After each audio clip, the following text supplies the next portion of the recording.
They peed on my f***ing rug. They pee on your f***ing rug? They peed on my f***ing rug. They peed on your f***ing rug. Hey guys, today on What to Watch Before You Die, it's Joel and Ethan Coen's The Big Lebowski. Sometimes there's a man, he's the man for his time and place. He fits right in there. And that's the dude.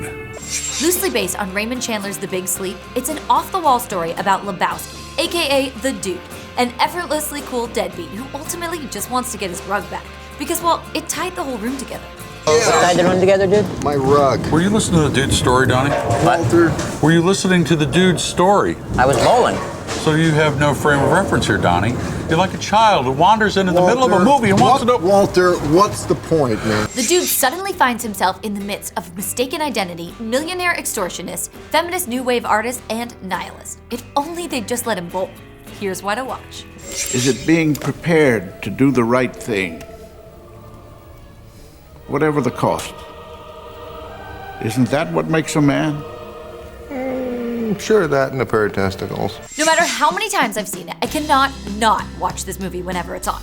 Literally, while rewatching it the other night, within the first 15 minutes, I was like, oh my goodness, I forgot how brilliant this film is. After checking it out, you'll fall in love with white Russians, or at least get sick from trying one, feel the need to join a bowling league, want to walk around in PJs 24/7, and never be able to listen to the Eagles again without saying, get out of my cab. Man, come on. I had a rough night and I hate the fucking Eagles, man.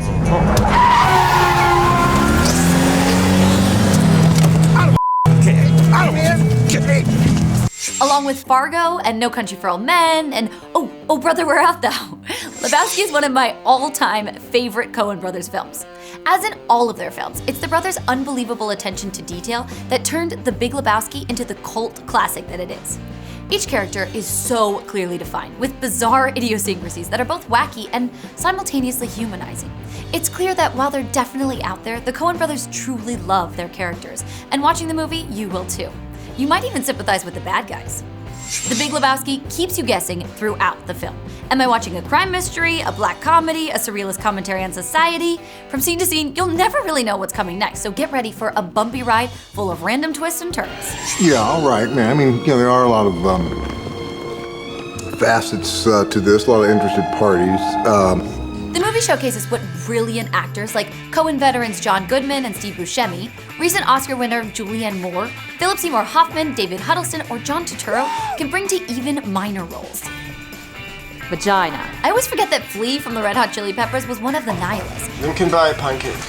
And I have to admit that while writing this, I did find myself lost in a half-an-hour-long Google imaging sesh of Tara Reid. She used to be so cute. Such a bummer. I'll suck your for $1,000. Wonderful woman. We're all very fond of her, very free-spirited. But ultimately, it's Jeff Bridges' shaggy-haired Jeff Lebowski who takes the cake as one of the most iconic characters of the 90s. Apparently, one of the only questions he asked the directors was, did the dude burn before this scene? And if so, he'd rub his eyes with his knuckles to make them red and act even more out of it. Far out. He's absolutely hilarious in how blissfully oblivious he is at all times. I always imagine what it was like on set with 100 people standing around, with Bridges just encompassing the dude, being totally chill. I know, I'm really weird, but I find myself paying attention to his body placement the whole time. Take a look. He's always spreading out his legs wider than most, arm above his head in a weird way, and constantly slouched or leaning over because he's the dude, and who gives a f***? In fact, the word f*** is used 292 times throughout the film. You have to use so many cuss words. What the f*** are you talking about? If only we could all live like the dude. There's actually a Lebowski-inspired religion called Dudism, devoted largely to the philosophy and lifestyle of the dude. According to its website, there are over 130,000 Dudist priests. People are awesome. Did you know that Charlize Theron was up for the role of Bunny? Donnie's bowling shirts never actually say his name on them. John Turturro's giant area was created by a bag of birdseed. The dude never actually bowls in the film. Like traditional film noir, the dude appears in every scene. Jackie Treehorn's house was also in Charlie's Angels, and they used the same coffee shop in American History X and Reservoir Dogs. You want a toe? I can get you a toe. Believe me.